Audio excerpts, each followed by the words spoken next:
Hello दोस्तों, स्वागत है आपका मेरे चैनल हिंदी विद मुस्कान में। तो दोस्तों, आज मैं आपको कराने वाली हूँ शब्द विचार की पूर्ण जानकारी। तो दोस्तों, फटाफट से वीडियो को लाइक शेयर एंड कमेंट कर दीजिए। तो चलो हम बिना देरी के वीडियो को स्टार्ट करते हैं। तो सबसे पहले ये जान ले कि शब्द की परिभाषा क्या होती है, शब्द क्या होता है। तो शब्द की परिभाषा होती है वर्णों के अर्थपूर्ण समूह को शब्द कहते हैं। जैसे कल की वीडियो में जो लास्ट वीडियो है उसमें हमने देखा कि वर्णों को देखा कि वर्ण क्या होते हैं, कैसे लेकर ज्ञ तक सारे वर्ण होते हैं और स्वर व्यंजन उसमें शामिल होते हैं। और जो उनका समूह होता है, जैसे कि क है, क एक वर्ण है, मैं वर्ण है, ल। जैसे क प्लस मैं प्लस ल मिलकर बना है हमारा कमल। तो ये एक सार्थक शब्द है, अर्थपूर्ण शब्द है कि इनको जोड़ने से एक अर्थपूर्ण जब कोई शब्द निकलता है वो ही क्या होता है, शब्द होता है। कि वर्णों के अर्थपूर्ण समूह को शब्द कहते हैं। ये इनको जोड़ने से जो वर्णों को जोड़ने से जो अर्थपूर्ण समूह बना है इन वर्णों का, वो ही कहलाता है हमारा शब्द। तो ये हो गया हमारा कमल शब्द हो गया। जैसे किसी शब्द किसी वस्तु, व्यक्ति, क्रिया, गुण, संबंध का नाम बताता है। इसमें कुछ भी हो सकता है। उदाहरण है राम, पानी, सुंदर, चलना, लाल। ये सब क्या है, शब्द के अंतर्गत ही आते हैं।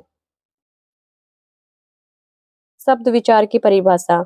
हिंदी भाषा में शब्द के रूप, अर्थ, रचना, वर्ग, उपयोग, स्रोत का अध्ययन शब्द विचार कहलाता है। इनका विचार क्या, कि किसी जो शब्द है उसका रूप, अर्थ, रचना, उपयोग, ये स्रोत इनका सबका अध्ययन ही क्या कहलाता है, शब्द विचार कहलाता है। और यह वाक्यों की शुद्धता और भाषा का ज्ञान का आधार है। तो सबसे इसमें इम्पोर्टेंट है शब्दों के भेद। चलो शब्दों के भेद देख लेते। शब्दों के भेद में मुख्य आधार पर क्या होते हैं कि 4 प्रकार के होते हैं। शब्दों के अध्ययन मुख्यतः 4 आधार पर किया जाता है। इनका पहला है रचना के आधार पर, स्रोत के आधार पर, अर्थ के आधार पर और रूप के आधार पर। चारों को हम बिल्कुल डिटेल से समझेंगे। सबसे पहला हमारा रचना के आधार पर शब्दों का भेद। उसमें सबसे पहला होता है हमारा मूल शब्द। कि मूल शब्द क्या होते हैं। तो मूल शब्द वो होते हैं जो अपने आप में संपूर्ण अर्थ रखते हैं, जिनसे अन्य शब्द बनते हैं, वो क्या होते हैं, मूल शब्द होते हैं। कि मूल शब्द के बाद पहले वे मूल शब्द होते हैं जिनसे और शब्द बनते हैं, जैसे फल, जल, खेल, राम, घर। और दूसरा भेद है उसका उपसर्गयुक्त शब्द। उपसर्गयुक्त शब्द में क्या होता है, जो शब्द होता है उससे से पहले कोई उपसर्ग लगा होता है। और उपसर्ग हमेशा शब्द के पहले लगते हैं और जो प्रत्यय होते हैं वो शब्द के बाद लगते हैं। तो ये हो गया हमारा उपसर्ग मूल शब्द। जहां शब्द से पहले उपसर्ग जोड़कर नया अर्थ बनता है वो क्या होते हैं, उपसर्गयुक्त शब्द होते हैं। कि जो मूल शब्द होता है और उससे पहले कोई उपसर्ग लगता है, जैसे ए, प्रति, निर, प्र, इस तरह के बहुत ये जो उपसर्ग होते हैं वो लगते हैं, वो कहलाते हैं उपसर्ग युक्त शब्द। जैसे ये शब्द है शक्य, और शक्य के आगे उपसर्ग लगा हमारा ए, तो बन गया अशक्य। प्र उपसर्ग है तिष्ठा, प्र उपसर्ग लगकर बनाइए प्रतिष्ठा, मान, निर्माण। तो ये निर हमारा क्या हो गया, प्रत्यय हो गया, सॉरी उपसर्ग हो गया। और क्योंकि शब्द से पहले उपसर्ग लगते हैं और शब्द के बाद प्रत्यय लगते हैं। अगला है हमारा प्रत्ययुक्त शब्द। तो अभी हमने देखा कि पहला मूल शब्द होता है, दूसरा उपसर्ग युक्त होता है, तीसरा होता है प्रत्ययुक्त शब्द। तो प्रत्यय इसमें होता है, पहले शब्द होता है जो मूल शब्द होता है, उसके बाद में प्रत्यय लगते हैं। प्रत्यय हमेशा शब्द के बाद में लगते हैं और नया अर्थ प्रकट करते हैं, वो कहलाते हैं प्रत्ययुक्त शब्द। तो चलो इसको देखते हैं। मूल शब्द होता है प्लस प्रत्यय होता है। जहाँ शब्द के अंत में प्रत्यय जोड़कर नया शब्द बनता है और नया अर्थ देता है, वो कहलाते हैं प्रत्यय।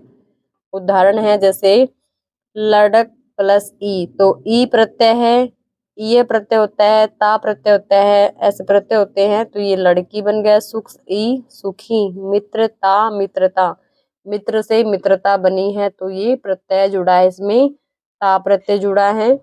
और चौथा है हमारा यौगिक शब्द। यौगिक शब्द से ही पता चल रहा है कि योग से बने हुए शब्द जो होते हैं वो यौगिक शब्द कहलाते हैं। दो या दो से अधिक शब्दों को मिलने पर जो बने शब्द होते हैं वो क्या होते हैं, यौगिक शब्द होते हैं। जैसे रेल प्लस रेलगाड़ी, जो शब्द है वो रेल प्लस गाड़ी से मिलकर बना है। राजकुमार, राज प्लस कुमार से मिलकर, तो दो शब्दों से मिलकर बना है और एक अलग शब्द बना है, तो ये हो गए यौगिक शब्द। तो हमने शब्दों के प्रकार देख लिए। सबसे पहले मूल शब्द थे, दूसरा उपसर्ग से युक्त शब्द थे, तीसरा प्रत्ययुक्त शब्द थे और चौथा है हमारा यौगिक शब्द। तो 4 शब्द हो गए हमारे। अगला प्रकार है स्रोत उत्पत्ति के आधार पर शब्दों के भेद। तो ये हमें जानने हैं कि कितने भेद होते हैं स्रोत उत्पत्ति के आधार पर शब्दों के। उत्पत्ति स्रोत के आधार पर शब्दों के 4 भेद होते हैं। पहला तत्सम, तद्भव, देशज और विदेशज। तो सबसे पहले जान लेते हैं कि तत्सम शब्द क्या होते हैं। तो तत्सम शब्द वे शब्द होते हैं जो संस्कृत भाषा के शब्द हैं और हिंदी भाषा में जो के त्यों प्रयुक्त होते हैं, वो सारे तत्सम शब्द होते हैं। उनका हिंदी भाषा में संस्कृत भाषा के शब्द होते हैं वो, जैसे संस्कृत के शब्द जो बिना बदले हिंदी में लिए गए हैं वो होते हैं तत्सम शब्द। जैसे सूर्य, जैसे इसको बोलते हैं हम सूरज। पानी, दोस्त, स्कूल, ये सारे तत्सम शब्द तद्भव शब्द हैं। और ये जो लिखे हुए हैं ये हमारे जो संस्कृत के शब्द हैं जो यू के यू हिंदी में प्रयुक्त हुए हैं वो तत्सम शब्द कहलाते हैं। अगला है हमारा तद्भव शब्द। तो अगला है हमारा तद्भव शब्द। तद्भव शब्द वो शब्द होते हैं जो संस्कृत से बदलकर कि कुछ थोड़ा सा उनमें बदलाव करके हिंदी भाषा में प्रयुक्त हुए हैं, वो शब्द है तद्भव जो हिंदी के। तो संस्कृत के बदलकर बने हुए शब्द क्या होते हैं, तद्भव शब्द होते हैं। तो उदाहरण जैसे नयन है हमारा तत्सम और नैन हो गया हमारा तद्भव। हस्त है हमारा, हस्त हो गया हमारा तत्सम और हाथ हो गया हमारा तद्भव। जैसे है कबूतर, कबूतर हो गया हमारा तद्भव और तत्सम हो गया इसका कपोत हो गया हमारा तत्सम शब्द हो गया। ऐसे बहुत सारे शब्द होते हैं। जैसे ये होता है मौत, मौत होता है हमारा तद्भव और मृत्यु होता है। ऐसे शब्द जो संस्कृत में यू के यू प्रयुक्त किए गए हैं वो तत्सम होते हैं और उनको कुछ बदल कर लिखा गया है वो तद्भव शब्द होते हैं। अगला है हमारा देशज शब्द। देश के जो शब्द हैं वो प्रयुक्त हो गए हैं, जो आम स्थानीय भाषा बोलियों में आने वाले जो शब्द होते हैं वो होते हैं देशज। तो चलो, देश की स्थानीय भाषाओं बोलियों से आए शब्द जो होते हैं वो देशज शब्द होते हैं। या जो देश के शब्द होते हैं वो प्रयुक्त हुए हैं भाषा में वो हो गए देशज शब्द। जैसे उदाहरण के लिए जो अपने काका, टनाटन, छाछ, चाय वाय, जो ऐसे शब्द हैं वो देशज शब्द हैं। और विदेशज हैं तो विदेशी भाषा से आए हुए शब्द हैं जिनको ऐसे कैसे प्रयुक्त कर लिया गया है उनको बोलते हैं विदेशज शब्द या विदेशी शब्द। अन्य देशों की भाषाओं से आए शब्द होते हैं जैसे स्कूल, बटन, कुर्सी, ऑफिस। भाषाएं अलग अलग हो सकती हैं, तुर्की, फारसी, जैसे इन सब भाषाओं से, अंग्रेजी, फ्रांच, ये जो भी भाषाएं होती हैं इनसे अलग अलग जो शब्द आए उन सारे शब्द विदेशी शब्द होते हैं।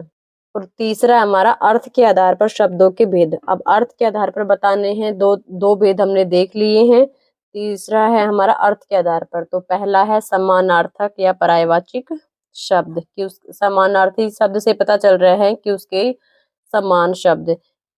तो समानार्थी शब्द होते हैं एक ही अर्थ वाले कई शब्द होते हैं। जैसे एक शब्द होता है उसके कई होता है। जैसे उदाहरण के लिए जल है, जल को पानी भी बोलते हैं, नीर भी बोलते हैं। और आग को अग्नि भी बोलते हैं, अनल, पावक। दूसरा भेद है विलोम शब्द। विलोम शब्द क्या होते हैं, जो विपरीत अर्थ देने वाले शब्द होते हैं वो विलोम होते हैं। जो उसके विपरीत होते हैं, जैसे उसका उल्टा होता है, जैसे बड़ा छोटा, दिन रात, सुबह शाम, काला सफेद, ऊंचा नीचा, ऊंच नीच, अनुकूल प्रतिकूल, ये सब विलोम शब्द होते हैं। उसके जो विपरीत शब्द होते हैं, उल्टे शब्द होते हैं, वो ही सच झूठ, ऐसे ये सारे विलोम शब्द होते हैं। अगला है अनेकार्थी शब्द। शब्द से ही पता चल रहा है अनेकार्थी मतलब अनेक अर्थ निकले, कि एक शब्द हो और उसके अर्थ अनेक निकले, वो होते हैं अनेकार्थी शब्द। तो चलो उसको देखते हैं। एक शब्द जिनके कई अर्थ हो वो अनेकार्थी शब्द होते हैं। उदाहरण के लिए कल, बीता कल और आने वाला कल, दोनों के लिए कल ही बोला जाता है। कल बीता हुआ कल भी और आने वाला कल भी। सिर, सिर को माथा भी और आगे का जो भाग होता है उसको भी। इस तरह की सेम अर्थ निकलता है और शब्द के वो होते हैं अनेकार्थी शब्द। अब है एकार्थी शब्द। अगला है एकार्थी शब्द। एकार्थी शब्द वो होते हैं जिनका केवल एक ही निश्चित अर्थ होता है, जैसे आकाश धरती। इनका कोई अलग अर्थ नहीं है, एक ही शब्द है इनके लिए, आकाश धरती एक ही अर्थ निकलता है। और अगला है हमारा यौगिक शब्द। यौगिक शब्द वो होते हैं जो दो या दो से अधिक शब्दों से मिलकर बने हों, वो यौगिक होते हैं। जैसे मानवीय है, वो मानव प्लस ये बनकर बना है मानवीय। मानव प्लस ता होता तो मानवता हो जाता। तो ये ऐसे बनते हैं यौगिक शब्द। अगला प्रकार है हमारा रूप के आधार पर शब्दों के भेद।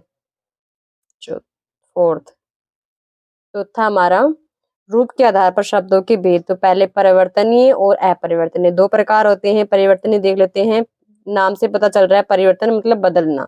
तो जो वचन लिंग आदि के अनुसार बदल जाते हैं वो होते हैं परिवर्तनीय शब्द। जैसे लड़का, लड़कियां, लड़कों, ये बदल गए हैं वचन लिंग के अनुसार, तो ये हो गया हमारा परिवर्तनीय शब्द। दूसरा है अपरिवर्तनीय, जो जिस पर वचन लिंग का कोई प्रभाव ना पड़े, वो ना बदले, वो होते हैं अपरिवर्तनीय। अपरिवर्तनीय शब्द है जो नहीं बदले, जैसे आज, कल, बहुत, यहाँ, इस पर वचन लिंग काल का कोई प्रभाव नहीं पड़ता है, तो ये अपरिवर्तनीय शब्द हैं। तो मैं आशा करती हूँ कि मेरी वीडियो आपके लिए मददगार रही होगी। अगर वीडियो अच्छी लगे तो please like, subscribe and share कीजिए। धन्यवाद।